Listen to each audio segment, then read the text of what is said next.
The dust-caked woman standing in the doorway of the Eureka, Nevada general store looked like she had not slept in 3 days. And Yates Thornhill knew immediately she was about to give away the last of whatever she had to someone who needed it less than she did herself. He had been watching her for 2 weeks now, ever since he had come down from his cabin in the Ruby Mountains to trade his winter pelts. The year was 1878, and Eureka was booming with silver mines and desperate people. But this woman with auburn hair pinned haphazardly beneath a worn bonnet seemed determined to save every single soul in town, except her own. Yates leaned against the hitching post, his broad shoulders blocking the afternoon sun, as he observed her handing a wrapped package to a miner's wife, who looked perfectly capable of feeding her own family. The woman, whose name he had learned was Prudence Aldridge, smiled warmly despite the exhaustion carved into the delicate lines of her face. Yates was a mountain man through and through, standing well over 6 feet with muscles hardened from years of trapping, hunting, and surviving winters that would kill softer men. His dark hair fell past his collar, and his forearms were thick as fence posts. He had lived alone for the better part of 8 years, preferring the company of pine trees and elk to the chaos of civilization. But something about Prudence Aldridge had captured his attention in a way nothing had in a very long time. He watched as she left the general store with nothing in her own basket, though he knew for a fact she had gone in with the last of her coins. Through conversations overheard in the saloon and the boarding house where he was temporarily staying, Yates had pieced together her story. Prudence had come to Eureka 2 years ago with her father, a doctor who had set up practice to serve the mining community. When he died of pneumonia last winter, Prudence had taken over his work, tending to the sick, despite having no formal training beyond what her father had taught her. She charged almost nothing, accepted payment in the form of half-rotten vegetables or promises, and more often than not, she simply gave her services away for free. The problem was that Prudence herself was slowly wasting away. Her dresses hung looser each week. The small house she rented on the edge of town was falling apart, and Yates had seen her patching the roof herself in the rain just 3 days ago, nearly falling off the edge before catching herself. She tended to children with fever, sat with dying miners, delivered babies in the middle of the night, and walked elderly women to church on Sundays. But no one seemed to notice that Prudence Aldridge was disappearing right before their eyes. Yates pushed off from the hitching post and followed her at a distance as she walked down the dusty Main Street. The Nevada sun beat down mercilessly, and he saw her sway slightly before steadying herself against a post. His jaw tightened. This woman was going to collapse in the street, and everyone would act surprised, as if they had not been taking advantage of her kindness for months. He had come to a decision 3 days ago while watching her nearly break her neck on that roof. Someone needed to help Prudence Aldridge, and since no one else in this town seemed inclined to do so, it would have to be him. The realization had hit him square in the chest like a physical blow. He wanted to help her.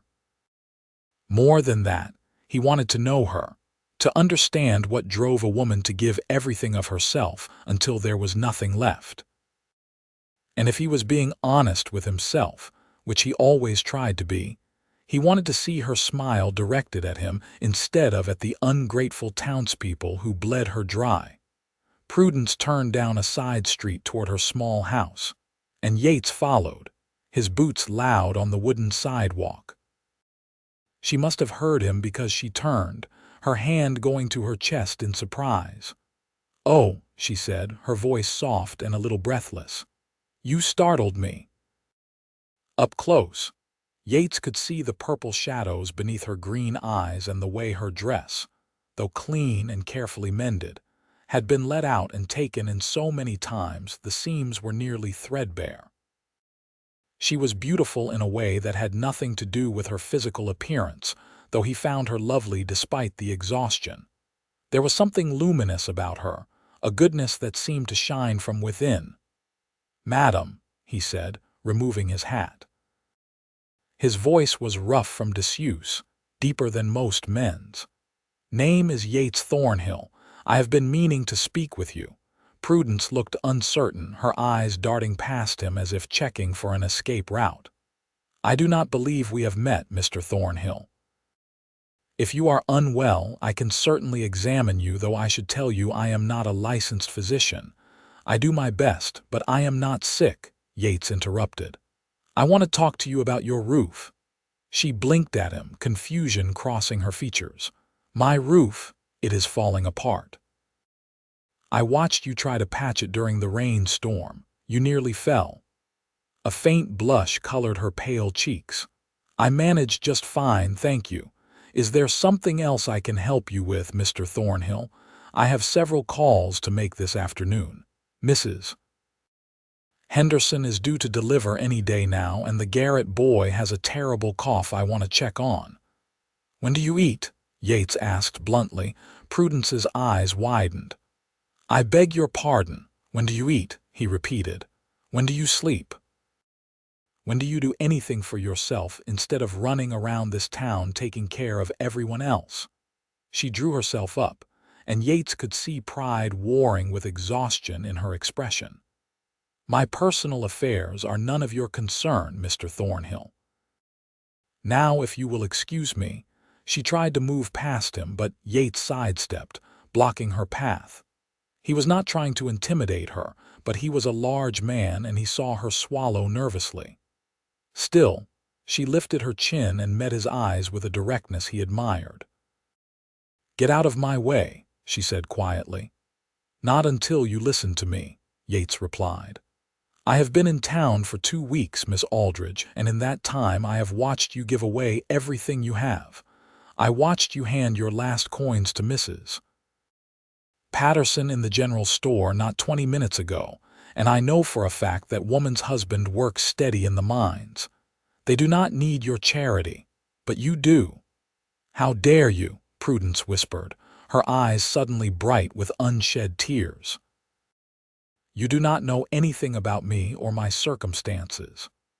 I know you are starving yourself to feed others," Yates said, his voice gentler now.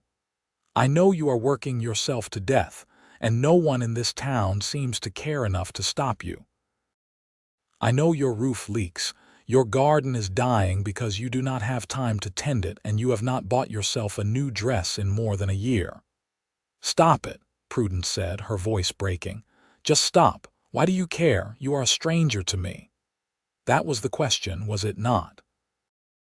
Yates ran a hand through his long hair, aware that he probably looked as rough and uncivilized as he felt. "I cannot rightly say," he admitted, "but I do care, and I aim to help you whether you want it or not." "I do not need help," Prudence insisted, but her voice lacked conviction. She looked like she might fall over at any moment. "Yes, you do," Yates said firmly. "And I am going to give it to you, starting with fixing your roof, tending your garden, and making sure you eat at least one decent meal today." Prudence stared at him for a long moment, and then, to his surprise, she began to laugh. It was not a happy sound. It was edged with hysteria and exhaustion, and it made his chest ache.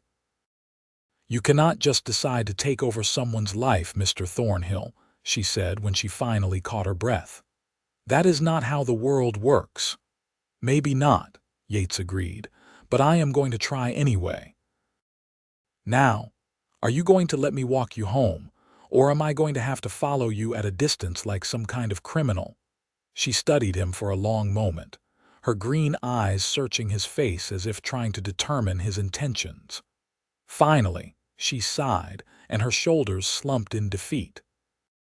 "Fine," she said quietly. "You may walk me home, but I do not have time for you to fix my roof today. I really do need to check on Mrs. Henderson and the Garrett boy." "Then I will come with you," Yates said. "That is not necessary. I did not say it was necessary," Yates interrupted. I said I am coming with you. There is a difference. Prudence looked like she wanted to argue, but she was clearly too tired. Instead, she simply nodded and started walking. Yates fell into step beside her, shortening his stride to match hers. They walked in silence for a few minutes before she spoke again. "Why are you doing this?" she asked softly, not looking at him. Yates considered the question. "Because someone should," he said finally, "and because I want to." She did not respond, but he saw her fingers tighten on the handle of her medical bag. They made their way to a small cottage on the other side of town where Mrs. Henderson lived with her husband and 3 young children. The woman was indeed heavily pregnant, looking ready to deliver at any moment. Prudence examined her with gentle, competent hands, asking questions and offering reassurance. Yates stood back and watched, impressed by her skill and her bedside manner. She was good at this, he realized. She had a natural talent for healing, and it was clear the people she helped genuinely appreciated her, even if they took advantage of her kindness. When they left the Henderson house, Prudence swayed on her feet, and Yates caught her elbow, steadying her. She looked up at him, startled by the contact. "Thank you," she murmured.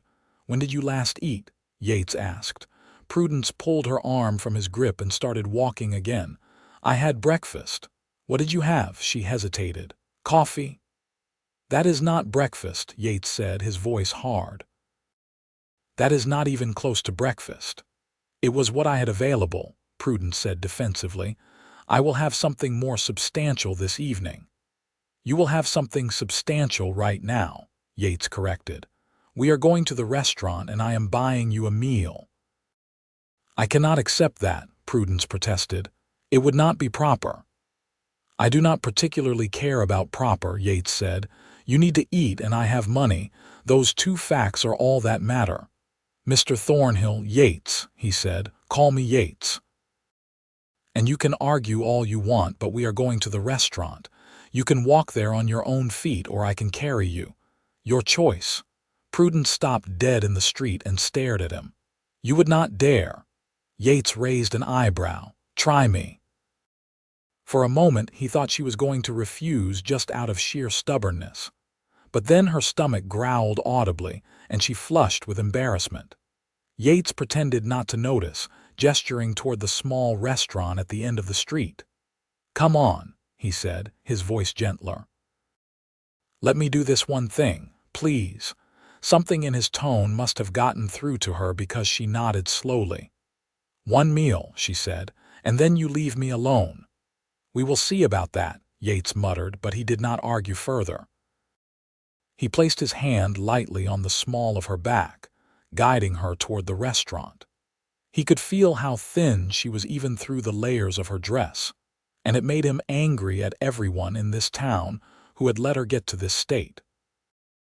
The restaurant was modest but clean, and the proprietor, a cheerful woman named Mrs. Chen, greeted them warmly. Yates ordered steak and potatoes for both of them, along with bread and coffee. When the food arrived, he watched as Prudence stared at her plate as if she had forgotten what a full meal looked like. "Eat," he said quietly. She picked up her fork with trembling hands and took a small bite, then another. And then she was eating with the desperate hunger of someone who had been denying herself for far too long. Yates ate his own meal more slowly, watching her over the rim of his coffee cup. When she finally set down her fork, there were tears streaming down her cheeks. "I am sorry," she whispered, wiping at her eyes with her napkin. "I do not know what is wrong with me." "Nothing is wrong with you," Yates said firmly. "You have been taking care of everyone else for so long you forgot how to take care of yourself, but that is going to change." Prudence shook her head. "You do not understand. These people need me. After my father died, I was all they had. I cannot just stop helping them." "I am not asking you to stop helping them," Yates said. "I am asking you to help yourself too. There is a difference." "Is there?" Prudence asked, her voice hollow. "Because every time I spend money on myself, I think about the children who do not have enough to eat, or the miners who are sick and cannot afford medicine. How can I justify buying a new dress when people are suffering?" Yates leaned forward, his elbows on the table. "You cannot help anyone if you are dead, Prudence, and that is where you are heading if you keep this up. You are going to work yourself into an early grave, and then who is going to help all those people you care so much about?" She flinched as if he had struck her. "You are being cruel." "I am being honest," Yates corrected. "And someone needs to be. These people care about you, I am sure, but they care more about what you can do for them. I have seen it 100 times. People will take and take until there is nothing left to take." "And what about you?" Prudence asked, her eyes flashing with sudden anger. "What do you want from me, Mr. Thornhill? Because everyone wants something." It was a fair question, and Yates took a moment to consider his answer. "I want to know you are safe," he said finally. "I want to know you are eating and sleeping and not killing yourself for people who would not do the same for you. And I want you to let me help you the way you help everyone else." Prudence was quiet for a long moment, studying him with those intelligent green eyes. "Why?" she asked again, softer this time. Yates met her gaze steadily. "Because in the 2 weeks I have been watching you, I have seen more goodness in you than I have seen in most people in my entire life. And I will be damned if I stand by and watch that goodness be snuffed out because no one else has the sense to protect it." She drew in a sharp breath, and for a moment, Yates thought she might cry again. But instead, she straightened her shoulders and nodded slowly. "All right," she said quietly. "You can fix my roof, but that is all." It was not all, and they both knew it. But it was a start, and Yates would take what he could get. He paid for their meal, ignoring Prudence's protests, and walked her back to her small house on the edge of town. The building was even worse up close than it had looked from a distance. The roof sagged in the middle, several shutters hung at odd angles, and the front steps were rotted through in places. "This whole place needs work," Yates said, shaking his head. "It is not safe." "It is what I can afford," Prudence said defensively. "The landlord has not raised my rent in over a year because he knows I cannot pay more." "The landlord should be fixing these problems himself," Yates muttered. "What is his name? I will have a word with him." "Please do not," Prudence said quickly. "He is a good man, truly. He has just had difficulties of his own. His wife is ill, and let me guess," Yates interrupted. "You have been treating her for free." Prudence flushed. "That is beside the point." "It is exactly the point," Yates said. "You are providing free medical care to this man's wife, and he cannot even be bothered to fix your roof in return. That is not right, Prudence." She looked uncomfortable. "It is complicated." "It is not complicated," Yates said. "It is taking advantage, and you deserve better." He walked around the perimeter of the house, assessing the damage. "I am going to need supplies. Lumber, nails, shingles. Is there a carpenter in town?" "There is a general contractor named Mr. Williams," Prudence said. "But Yates, I cannot afford to pay for all of this." "I did not ask if you could afford it," Yates said. "I will pay for it." "Absolutely not," Prudence said firmly. "I will not be in debt to you." Yates turned to face her, crossing his arms over his broad chest. "It is not a debt. It is a gift." "I do not accept gifts like that from strangers," Prudence said. "Then it is a good thing I am not planning on staying a stranger," Yates said. The words came out before he could stop them, and he saw Prudence's eyes widen in surprise. "What do you mean?" she asked carefully. Yates rubbed the back of his neck, suddenly feeling awkward. He was a man of few words, more comfortable with actions than declarations. But something about Prudence made him want to be honest, even if it made him vulnerable. "I mean that I would like to get to know you better," he said gruffly. "If you are willing.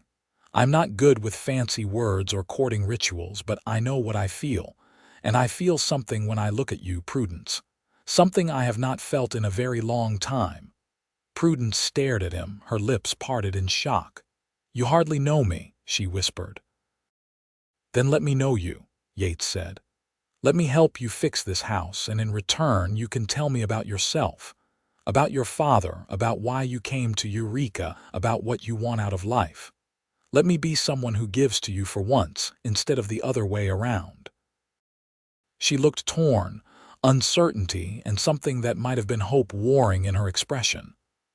"I do not know if I remember how to accept help," she admitted quietly. "Then we will figure it out together," Yates said. He took a step closer and she did not back away. "I am not going to hurt you, Prudence. I am not going to take advantage of your kindness like everyone else in this town. I just want to make sure you are all right, that is all." Prudence studied his face for what felt like an eternity. Finally, she nodded slowly. "All right," she said. "You can fix my house, and I suppose I can tell you about myself, but I have conditions." "Name them," Yates said.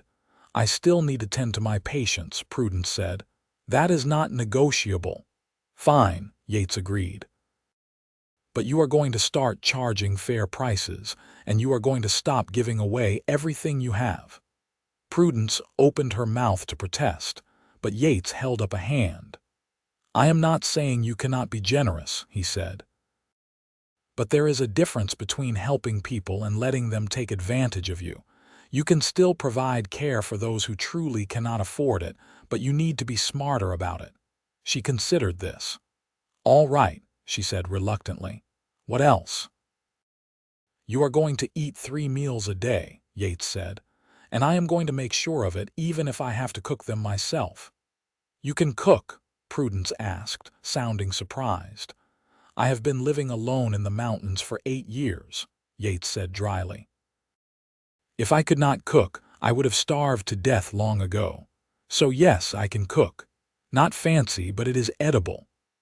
A small smile tugged at the corners of Prudence's mouth, and Yates felt something warm unfold in his chest. It was the first real smile he had seen from her, and it transformed her face, making her look younger and less burdened. "All right," she said. "I agree to your terms. Is there anything else?" "Just one more thing," Yates said. "You are going to let me help you without arguing every step of the way. I know that is going to be hard for you, but I need you to try." "Can you do that?" Prudence hesitated, then nodded. "I can try." "Good," Yates said. "Now let me look at this roof before the whole thing comes down on your head." He spent the rest of the afternoon assessing the damage to the house, while Prudence went to check on the Garrett boy. When she returned an hour later, Yates had made a list of everything that needed to be repaired or replaced. It was extensive, and he could see her face fall as she read through it. "This is too much," she said quietly. "I cannot ask you to do all of this." "You are not asking," Yates reminded her. "I am offering. There is a difference." "But the cost is not your concern," Yates said firmly. "I have money, Prudence. More than I know what to do with, honestly. I have been trapping and trading for years, and I do not spend much living up in the mountains. Let me put it to good use." "I do not understand you," Prudence said, shaking her head. "Why are you being so kind to me?" Yates set down his list and looked at her directly. "Because you deserve kindness," he said simply. "And because I want to give it to you. Is that so hard to believe?" Tears welled up in her eyes again, and she quickly looked away. "Yes," she whispered. "It is." The raw honesty of her answer made Yates's chest tighten. He wanted to pull her into his arms and promise her that things would be different now, that he would make sure she was taken care of. But he sensed she was not ready for that level of intimacy, so he simply nodded. "Then I am going to have to prove it to you," he said. "Starting tomorrow. I will go see Mr. Williams about getting the supplies I need, and then I am going to start fixing this place up. It is going to take a few weeks, maybe longer, but when I am done, you are going to have a safe, comfortable home." "A few weeks," Prudence repeated. "But what about your cabin in the mountains? Do you not need to get back?" Yates shrugged.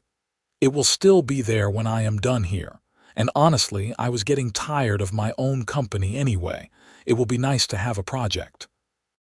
Prudence looked like she wanted to argue, but exhaustion was clearly winning.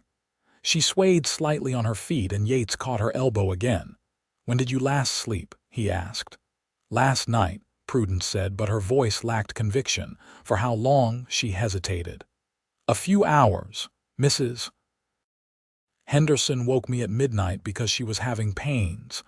They turned out to be false labor, but I stayed with her until dawn to make sure." Yates shook his head.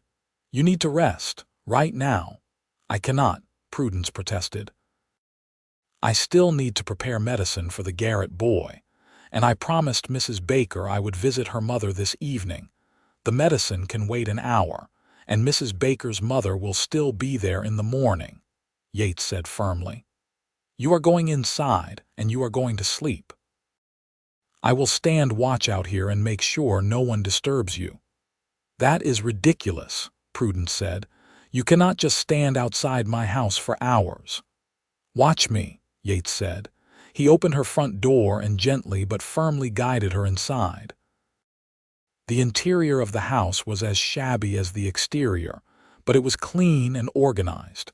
Medical supplies were neatly arranged on shelves, and he could see a small cot in the corner that served as her bed.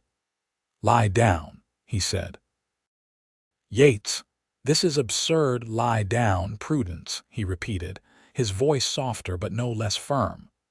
"Please." She looked at him for a long moment, then sighed and moved to the cot. She lay down fully clothed, not even bothering to remove her boots. Within minutes, she was asleep, her breathing evening out into the deep rhythm of exhaustion finally catching up with her. Yates stood in the doorway for a few minutes, just watching her sleep. She looked so young and vulnerable like this, all the determination and stubbornness smoothed away. He felt a fierce protectiveness rise up in him, a need to make sure nothing ever hurt her again.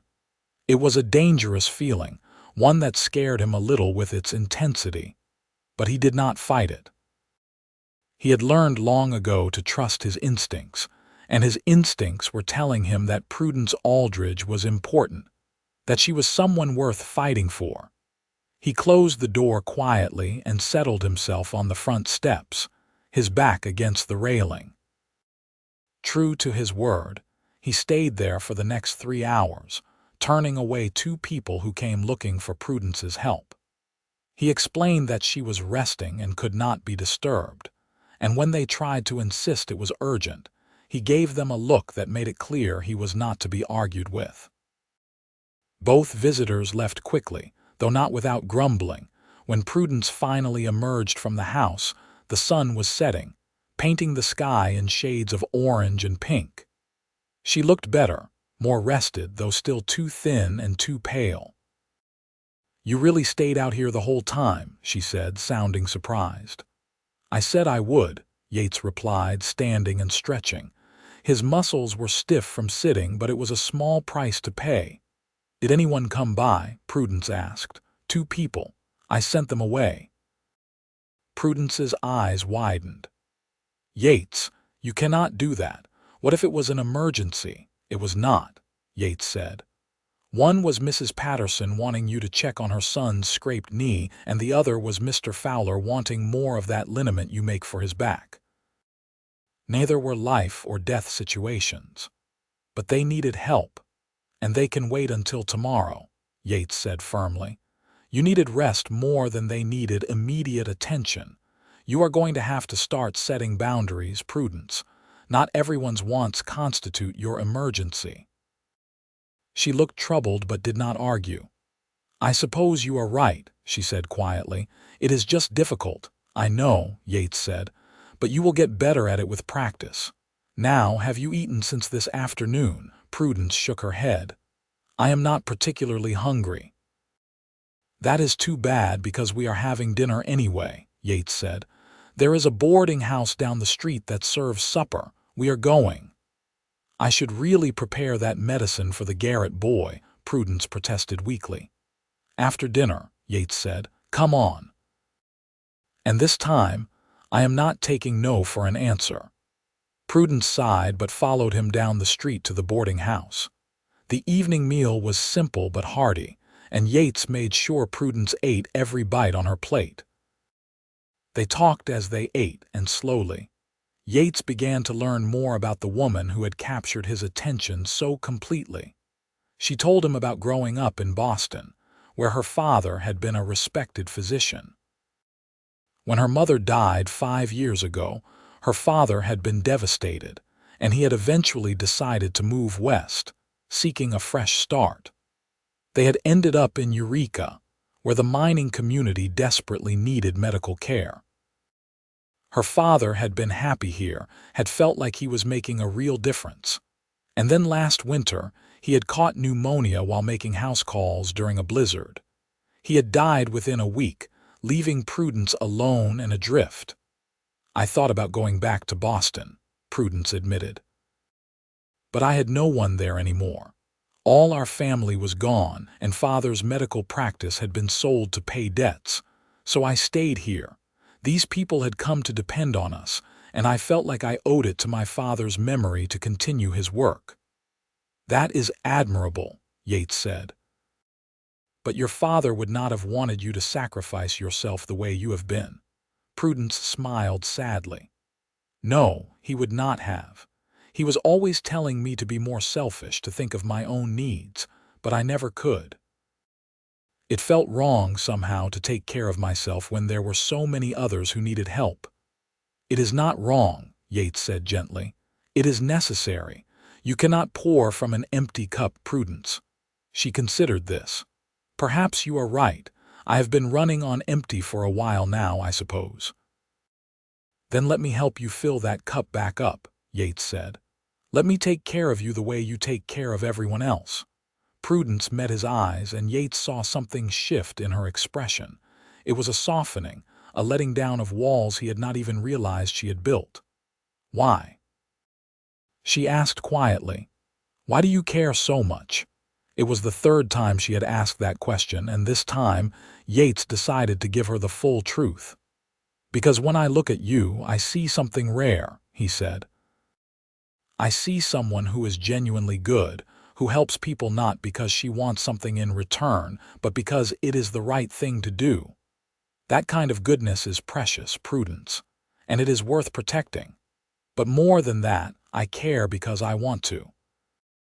Because being near you makes me feel something I have not felt in years, something hopeful."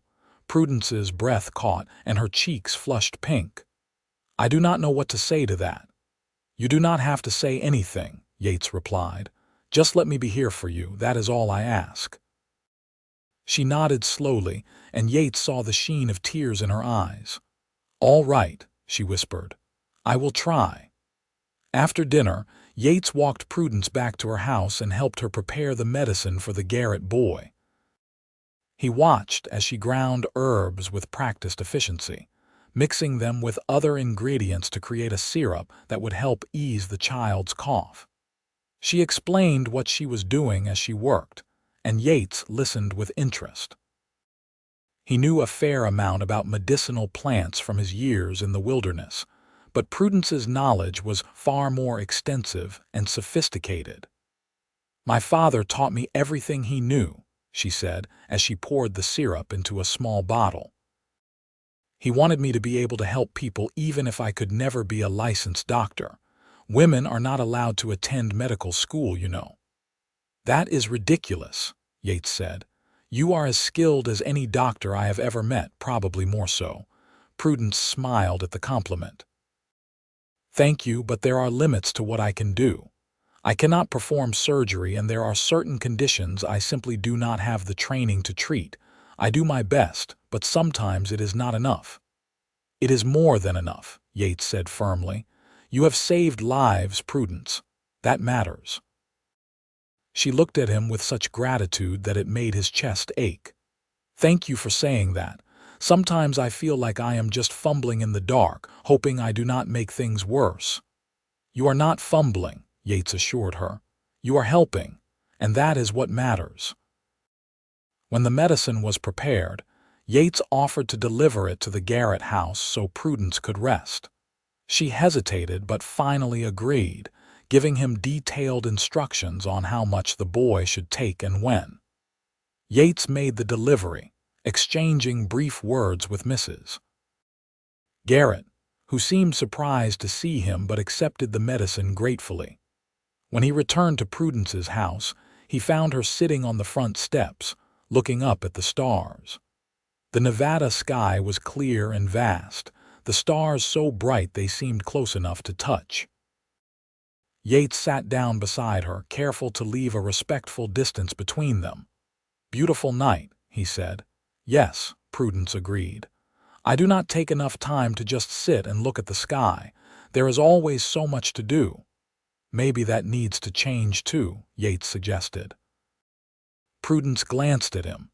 "You are determined to change everything about my life, are not you?" "Not everything," Yates said. "Just the parts that are killing you." She was quiet for a moment, then sighed. "You are right. I know you are. It is just hard to accept. I have spent so long being the one who helps everyone else. I do not know how to be anything different." "You do not have to be different," Yates said.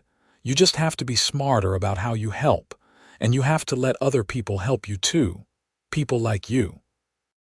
Prudence asked, a hint of a smile in her voice. "Especially me," Yates confirmed. "I am very good at helping, even if I am not always good at expressing myself." Prudence laughed softly.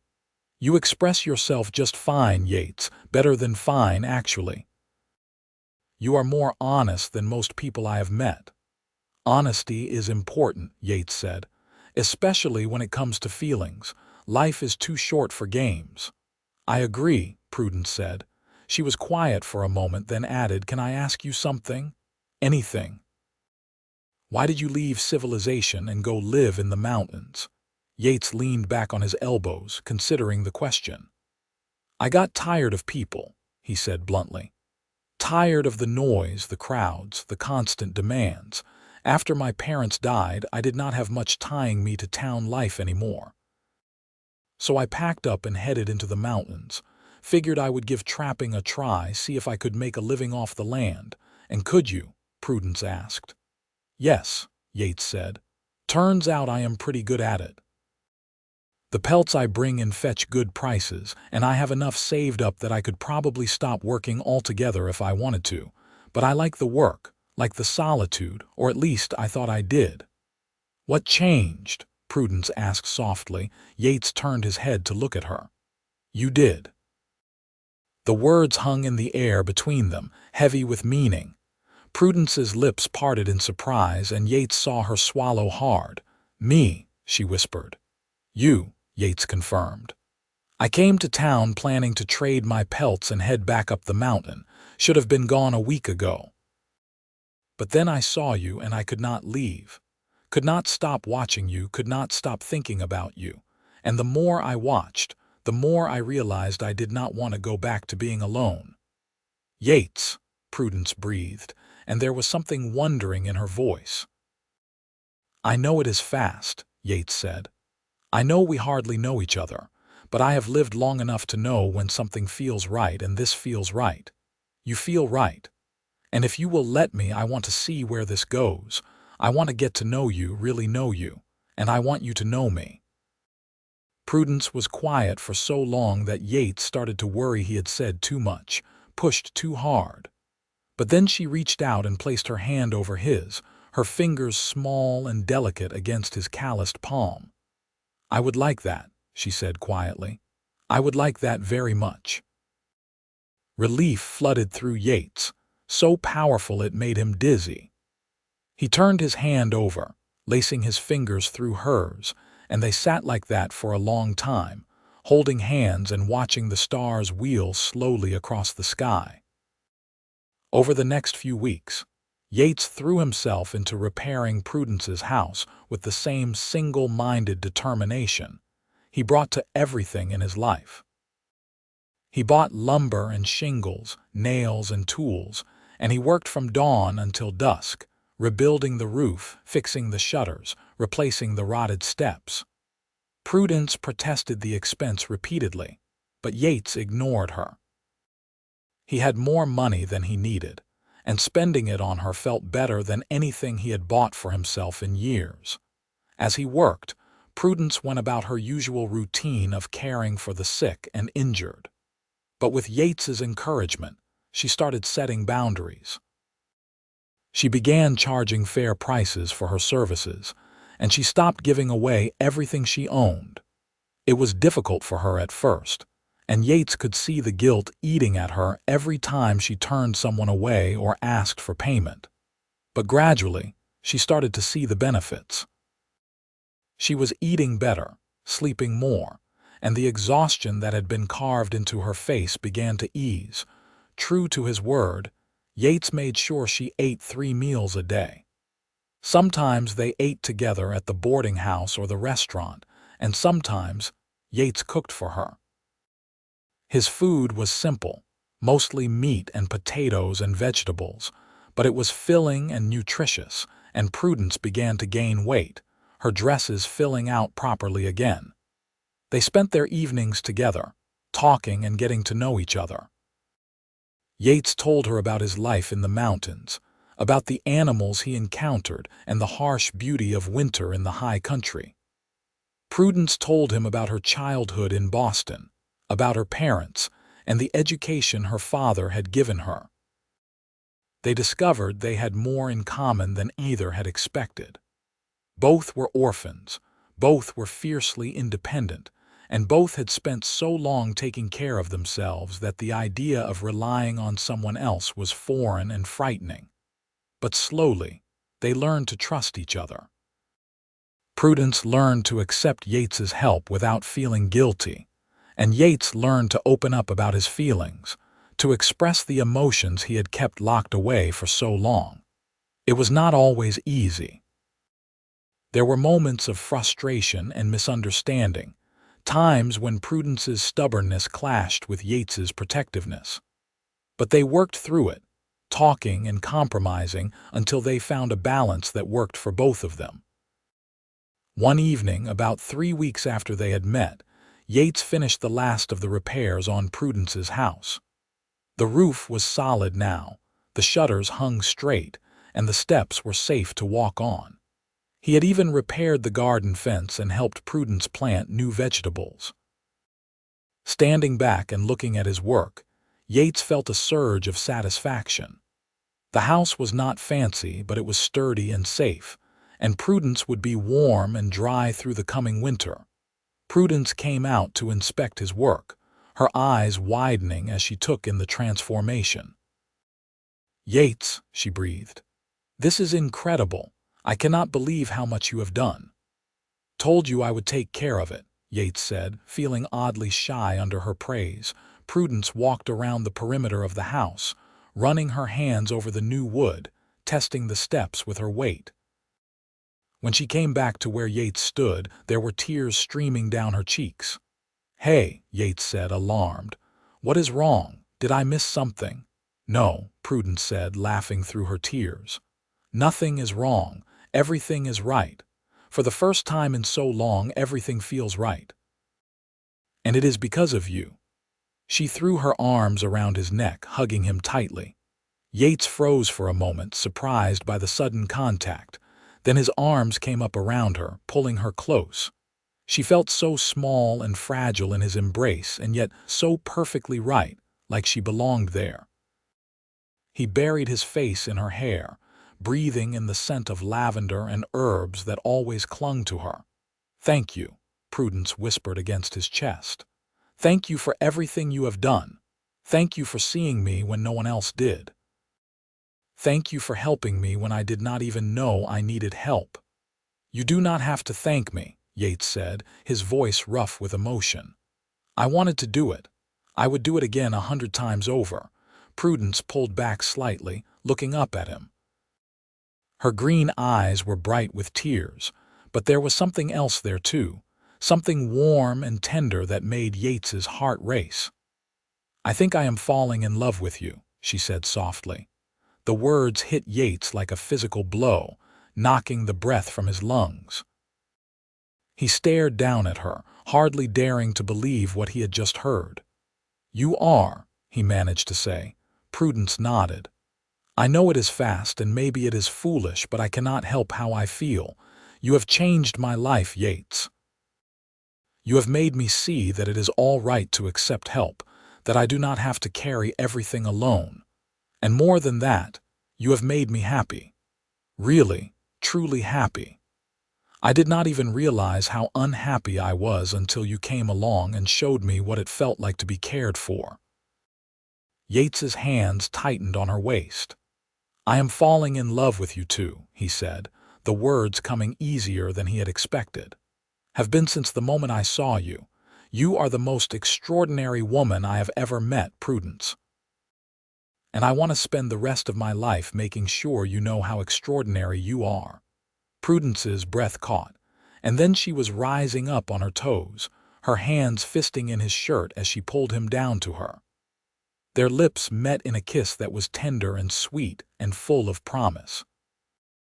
Yates cupped her face in his large hands, kissing her with all the emotion he had been holding back for weeks. She melted against him, and for a moment, the rest of the world fell away. There was only Prudence, warm and soft in his arms, kissing him like he was something precious. When they finally broke apart, both were breathing hard. Yates rested his forehead against hers, his eyes closed, savoring the moment. I love you, he said again, because now that he had said it once, he could not seem to stop. I love you too, Prudence whispered. So much. They stood like that for a long time, wrapped in each other's arms, the setting sun painting the sky behind them in shades of gold and crimson. Finally, Prudence pulled back, a shy smile on her face. So what happens now? She asked. Now, Yates said, I court you properly. I take you to dinner, bring you flowers, and generally do all the things a man does when he is trying to win a woman's heart.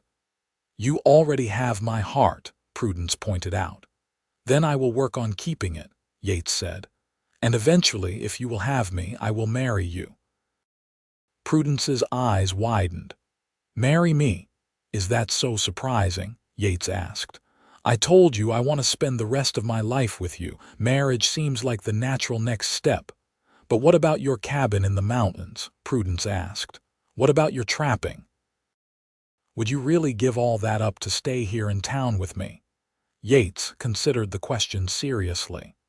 I would not have to give it up entirely, he said.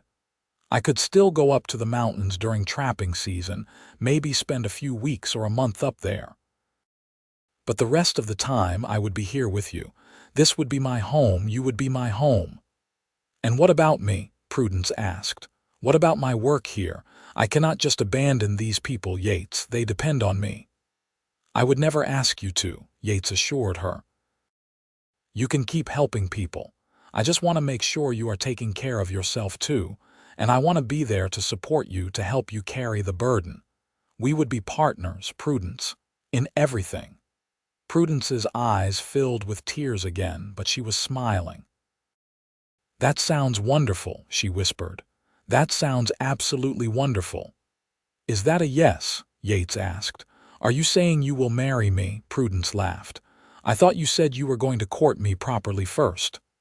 I am, Yates said, but I want to know you are open to the idea. I am more than open to the idea, Prudence said. I want to marry you, Yates Thornhill. I want to be your wife and build a life with you, but let us do this right. Let us take our time and enjoy the courting process. I have never been courted before, and I want to savor it. Then I will court you until you are good and ready, Yates promised. But I am telling you right now, I am going to be a terrible suitor. I do not know the first thing about romance. You fixed my house, Prudence pointed out.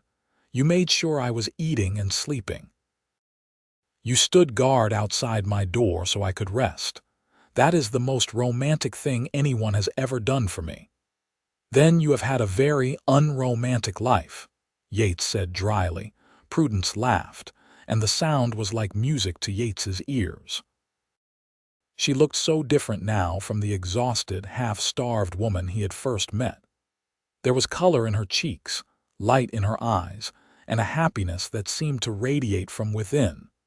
Knowing he had played a part in that transformation filled Yates with a fierce pride and satisfaction. The next few months passed in a blur of happiness. Yates courted Prudence with all the determination he had brought to fixing her house. He brought her wildflowers from the mountains, taught her to shoot so she could protect herself when he was not around, and took her on long walks through the hills surrounding Eureka. Prudence introduced him to her patients, and Yates began to understand the depth of her commitment to helping others. He also began to notice something interesting. With him around, the townspeople started treating Prudence better. They paid her more regularly, offered her goods in trade, and stopped taking her for granted.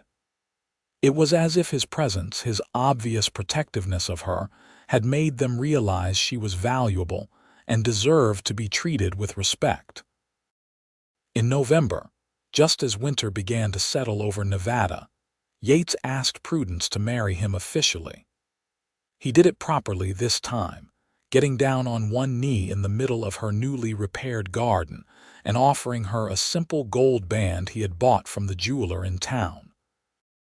Prudence said yes without hesitation, throwing her arms around his neck and kissing him soundly. They were married a week later in the small church in Eureka.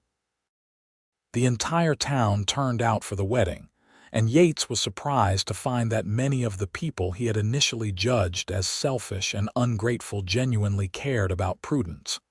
They brought gifts, offered their congratulations, and celebrated the union with enthusiasm. Mrs. Henderson, who had delivered a healthy baby boy the month before, cried through the entire ceremony. After the wedding, Yates moved into Prudence's house, which now felt like a proper home. He expanded it over the winter, adding a second bedroom and a larger kitchen. Prudence continued her medical work, but with Yates's support, she was able to set better boundaries. She took Sundays off completely, spending the day with her husband instead of making house calls. She started charging all but the truly destitute for her services, and she built up a small savings that gave her security she had never had before.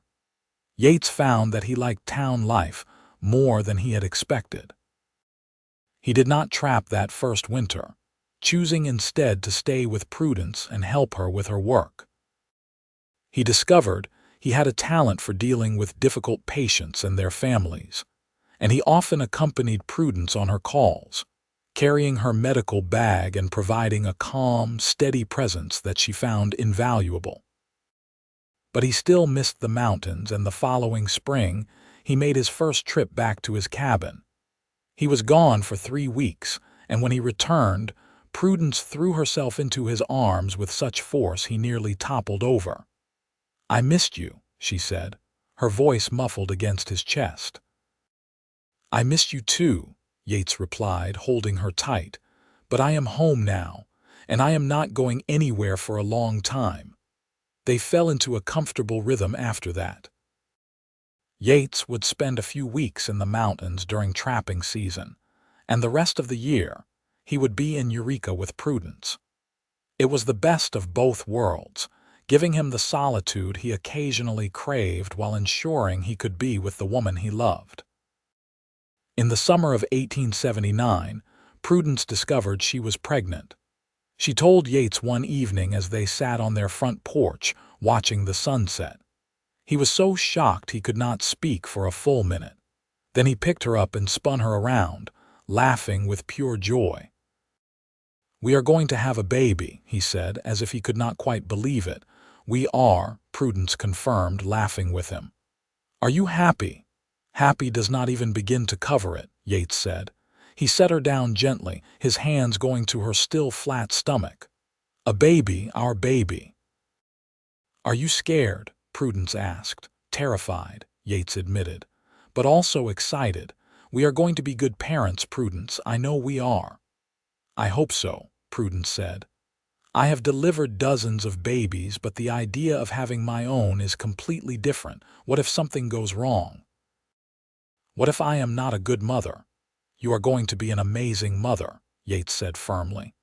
"Just like you are an amazing wife and an amazing healer, and I am going to be right there with you every step of the way.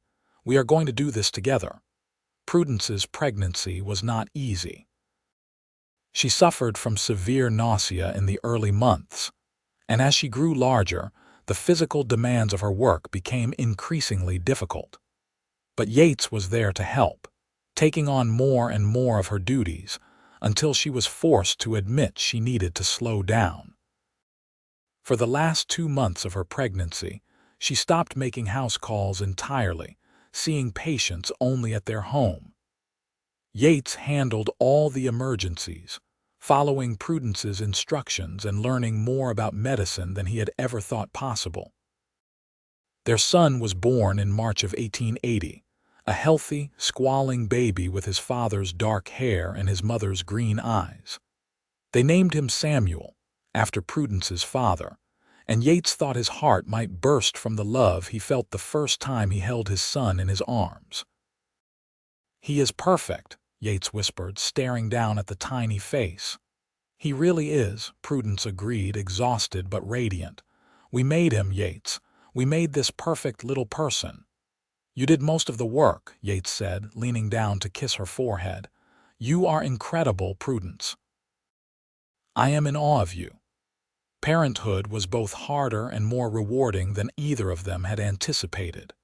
Samuel was a fussy baby, prone to colic and night waking, and there were many nights when both Yates and Prudence were walking the floor with him, desperate for sleep. But there were also moments of pure magic, like the first time Samuel smiled at his father, or the way he would calm instantly when Prudence sang to him. Yates discovered reserves of patience he had not known he possessed, and Prudence learned to ask for help when she needed it, accepting assistance from the women in town who offered to watch Samuel so she could rest. As Samuel grew, Yates found himself falling even more deeply in love with his little family. He loved watching Prudence with their son, the gentle way she cared for him, the songs she sang, the stories she told. He loved being a father, loved teaching Samuel about the world, loved seeing wonder and curiosity in his son's eyes.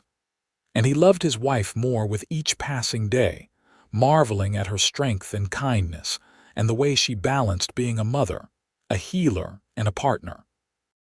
When Samuel was 2 years old, Prudence became pregnant again. This time, the pregnancy was easier, and in the spring of 1883 they welcomed a daughter they named Clara. She was the opposite of Samuel in every way, a calm, easy baby who slept through the night almost from the beginning. With 2 children, their house felt full and alive in a way Yates had never experienced. There was always noise, always activity, and Yates, who had once craved solitude, found he could not imagine his life any other way. Prudence continued her medical work, though she scaled it back significantly to focus on their children. She trained several women in town to assist her, teaching them basic medical skills so she did not have to handle every emergency herself. It was something she should have done years ago, but she had been so used to carrying everything alone, it had never occurred to her to delegate. Now, with Yates's encouragement, she built a support system that allowed her to maintain her calling while still having time for her family. Yates still made his trips to the mountains, but they were shorter now, rarely more than a week or 2. He found he could not stay away from Prudence and the children for long. They were his anchor, his reason for being, and the cabin in the mountains, once his sanctuary, now felt empty and lonely without them. The years passed in a blur of happiness and challenges. Samuel grew into a strong, curious boy who loved the outdoors and idolized his father. Clara was quieter, more thoughtful, with a natural talent for healing that reminded Yates of Prudence. In 1886, they had another son, Henry, and in 1889 another daughter, Rose. Their house was constantly full of laughter and chaos, and Yates, sometimes marveled at how much his life had changed since that day in 1878 when he had first seen Prudence in the doorway of the general store. They faced hardships, of course. There were lean years when the mines were not producing and people could not pay for medical care. There were illnesses and injuries, close calls that left them shaken and grateful. But through it all, they had each other, and that made everything bearable. One evening in the summer of 1892, Yates and Prudence sat on their front porch, watching their children play in the yard. Samuel, now 12, was teaching his younger siblings how to skip stones in a bucket of water. Clara, at 9, was carefully bandaging her doll's arm with strips of cloth, practicing the skills her mother was teaching her. Henry and Rose, the babies of the family at 6 and 3, were chasing each other around the garden, shrieking with laughter. "Can you believe this is our life?" Prudence asked, leaning against Yates's shoulder. "Sometimes I still cannot," Yates admitted. "I never thought I would have this. A family, a home, a purpose beyond just surviving. You gave me all of that, Prudence." "You gave it to me too," Prudence said. "Before you came along, I was so lost. I thought I was doing the right thing, helping everyone and sacrificing myself, but I was really just running from my own pain and loneliness. You made me see that I deserved to be cared for too. You taught me that loving myself was not selfish, it was necessary." "We taught each other," Yates said. "That is what partners do." Prudence smiled and laced her fingers through his. "Do you ever regret giving up your solitary life in the mountains?" "Not for a single second," Yates said without hesitation. "That life was empty compared to this. I have everything I could ever want right here." "Even with 4 loud, messy children who never let you sleep past dawn," Prudence teased. "Especially with 4 loud, messy children who never let me sleep past dawn," Yates confirmed. He pulled her closer, pressing a kiss to the top of her head. "I love you, Prudence. I love our life together. I love every chaotic, exhausting, wonderful moment of it." "I love you too," Prudence said. "More than I ever thought possible. You saved me, Yates, in every way a person can be saved." "You saved me too," Yates said. "We saved each other." They sat like that for a long time, holding each other and watching their children play as the sun set behind the mountains. It was a perfect moment, the kind that makes all the struggle and hardship worthwhile. Yates knew there would be more challenges ahead, more difficulties to face. But he also knew they would face them together. The way they had faced everything since that day he had decided to help the woman who helped everyone but herself. In the years that followed, their children grew and thrived. Samuel eventually took over the management of a small ranch outside of town, combining his love of the outdoors with a good head for business. Clara, as everyone had predicted, became a gifted healer, studying medicine with her mother and eventually taking over much of Prudence's practice. Henry followed in his father's footsteps, learning to trap and hunt, and Rose surprised everyone by becoming a teacher, opening the first proper school in Eureka. Yates and Prudence grew old together, their love deepening with each passing year. They became the heart of their community, respected and beloved by everyone who knew them. Prudence never stopped helping people, but she learned to balance her generosity with self-care, and Yates was always there to make sure she did not slip back into her old habits of self-sacrifice. On their 20th wedding anniversary, Yates took Prudence back to the spot where they had first kissed, in the garden of their home. The house had been expanded several times over the years and was now quite large, accommodating their growing family and the steady stream of visitors who came seeking Prudence's medical expertise. "You remember the first time we stood in this garden?" Yates asked, pulling Prudence close. "Of course I do," Prudence said. "You had just finished fixing my house and I realized I was falling in love with you." "I was already in love with you by then," Yates admitted, Had been for weeks. "Why did you not say anything sooner?" Prudence asked. "I was afraid," Yates said honestly. "Afraid you would not feel the same way. Afraid I would scare you off. I had been alone for so long I had forgotten how to connect with people. But you made it easy, Prudence. You made everything easy." "You made things easy for me too," Prudence said. "You taught me that it was all right to accept help, that I did not have to carry the weight of the world on my shoulders. You gave me permission to be human, to have needs and wants of my own. I do not think I ever properly thanked you for that." "You thank me every day," Yates said. "Every time you smile at me, every time you let me help you, every time you tell me you love me. That is all the thanks I need." Prudence reached up and cupped his face in her hands.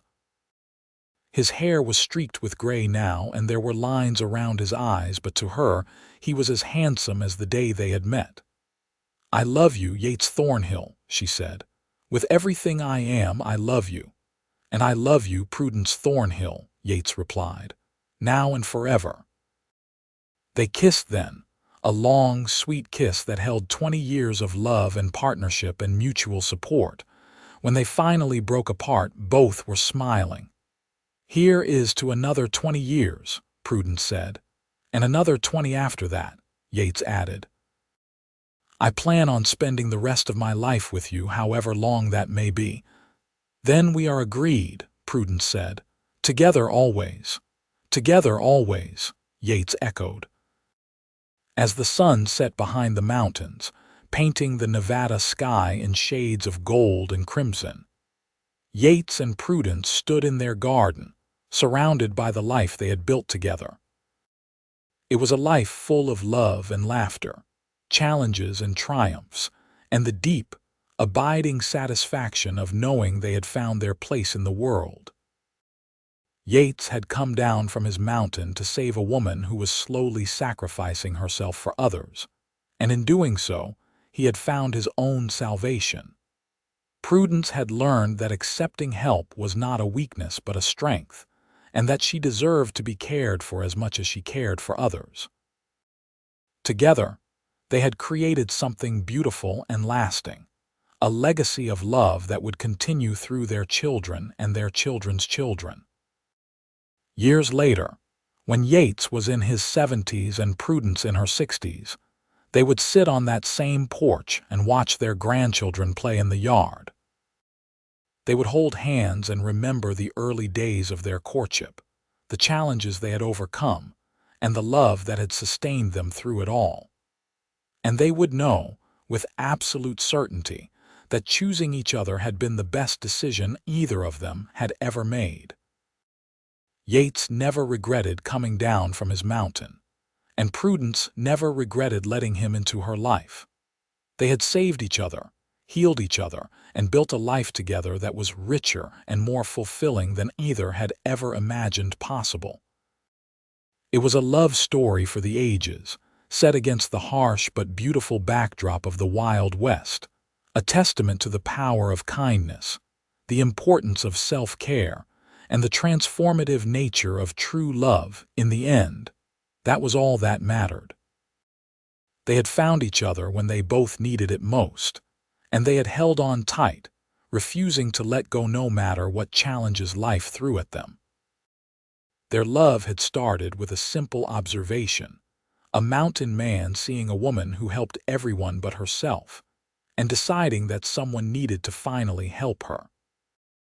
But it had grown into something far greater, a partnership built on mutual respect, unwavering support, and a love so deep it could weather any storm.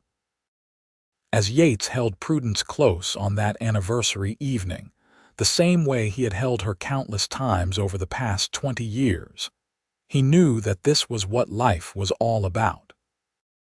Not the grand adventures or the solitary triumphs, but the quiet moments of connection with another person, the shared joys and sorrows, the simple act of being there for someone and knowing they would be there for you in return. He had learned that love was not about grand gestures or flowery words, but about showing up every day and choosing each other, again and again, no matter what. And Prudence, resting her head against her husband's broad chest and listening to the steady beat of his heart, knew that she had finally found her home, not in a place, but in a person. In the strong, quiet mountain man who had seen her when she was invisible to everyone else, who had valued her when she had forgotten her own worth, and who had loved her with a fierce, protective devotion that had never wavered. She had spent so long taking care of others, she had forgotten what it felt like to be taken care of. But Yates had reminded her, had insisted on it, and in doing so, he had given her the greatest gift of all, the knowledge that she was worthy of love and care, just as much as anyone else. Their story became legend in Eureka, passed down through generations as an example of what true love looked like. People spoke of the mountain man who had come down from his solitary existence to save a self-sacrificing healer, and of the healer who had learned to let herself be saved. They spoke of the love that had blossomed between them, a love that had transformed both their lives and left a lasting impact on their entire community. But to Yates and Prudence, it was never about being a legend or an example. It was simply about living their lives as best they could, supporting each other through the hard times and celebrating the good times, and making sure that at the end of each day they could look at each other and know they were loved.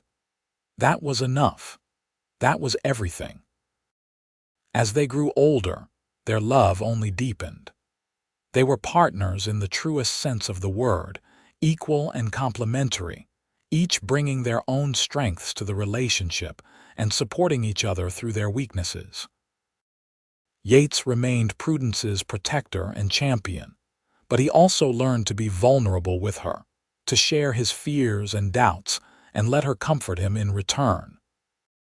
Prudence remained compassionate and giving, but she also learned to set boundaries and prioritize her own well-being, knowing that she could not help others effectively if she did not take care of herself first.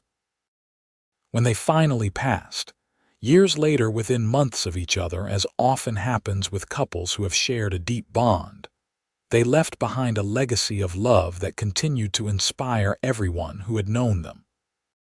Their children and grandchildren carried on their work, healing and helping the community of Eureka, but always with the wisdom that Yates and Prudence had taught them, that caring for others must be balanced with self-care, and that accepting help is not a sign of weakness but of strength. The house they had built together remained standing for generations, a testament to Yates's skill and determination. The garden Prudence had tended and Yates had helped expand continued to bloom each spring, nurtured by descendants who remembered the love story that had started there. And the people of Eureka never forgot the mountain man who had left his solitary existence to save a woman who needed saving, or the healer who had finally learned to let herself be helped. It was a story of redemption and transformation, of two lonely souls finding each other and creating something beautiful together. It was a story of the Wild West, set against a backdrop of silver mines and dusty streets, of harsh landscapes and harder lives. But most of all, it was a love story, pure and simple, a tale of two people who had the courage to be vulnerable with each other, to accept and offer help, and to build a life together based on mutual respect, unwavering support, and a love that transcended all obstacles. And in the end, that love was all that mattered. It was the foundation upon which everything else was built, the thread that wove through every moment of their lives together, binding them in a partnership that death itself could not break. For love like theirs did not end with death. It lived on in the hearts of those they had touched, in the legacy they had created, and in the example they had set for what it meant to truly love another person. Yates had been right all those years ago when he had told Prudence that someone needed to finally help her. But what he had not known then was that in helping her, he would also be helping himself. They had saved each other, these two wounded souls, and in doing so, they had created a love story that would be remembered and cherished for generations to come. A story of sacrifice and healing, of strength and vulnerability, of a mountain man and a healer who found their happily ever after in the wild, untamed heart of the American West.